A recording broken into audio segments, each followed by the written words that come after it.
Hi sis, katulad ba kita nabuntis na gustong makakuha ng up to 70,000 sa SSS?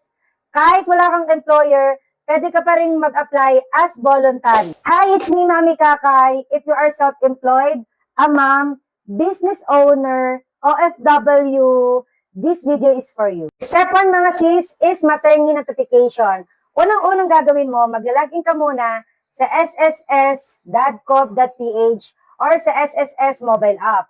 After you need to log in your account and go to e-services mga sis and submit your maternity notification, mag-fill up lang kayo doon kung kailan yung EDD nyo mga sis.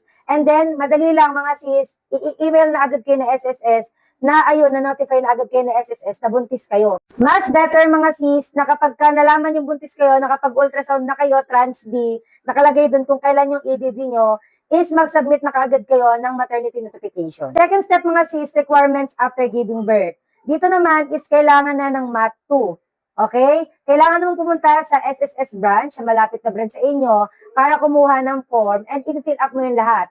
Doon sa likod ng form na yon is nakalagay naman kung ano yung mga requirements. Kalimitan nakalagay doon is birth certificate ni baby, na PSA, or yung sa mismong local registrar mga sis. Siyempre, is proof of pregnancy, kung normal man or cesarean ka. Yan ang pinakakailangan. Yung history sa hospital, abstract, lahat kasama yan. Lastly mga sis, bank detail or disbursement enrollment account mga sis.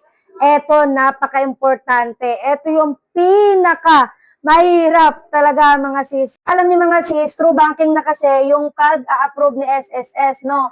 And then after that, kapag ka na-enroll nyo tong disbursement na to, is tuloy-tuloy lang, madali lang yung process. Kaya minsan dito nagtatagal mga. At mga sis, na-prepare nyo na lahat ng requirements. Third step is submit your application through SSS branch na malapit sa inyo. Step 4 mga sis, hintayin nyo na lang yung email na SSS na approve and i-check nyo mismo yung account nyo ng 2 to 4 weeks.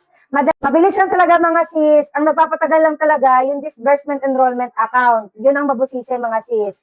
Kasi kapag kayo nang nagkaroon ng problema, madidelay yung application nyo. Kaya dun pa lang dapat sa requirements, dapat kompleto na yon. May magka-comment dyan, me, sure ba na makakakuha ng claims kay SSS? Yes, me. 30,000 up to 70,000 yung pwede mo makuha.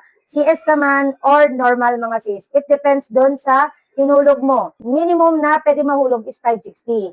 Ang pinaka-maximum is 3,000. The more na 3,000 yung contribution mo every monthly, syempre, magkakaroon ka ng 70,000 mga sis. Huwag ka mag-alala, mami. The more na may hulog ka, meron kang benefits kay SSS. Kaya huwag mo sayangin, mami. Remember mga mami, bihira lang tayo mabuntis. Kaya huwag mong sayangin yung benefits mo. No? That's the end of our video. Thank you for watching mga mami. Don't forget to follow me for more video like this. No? Maraming salamat. Bye!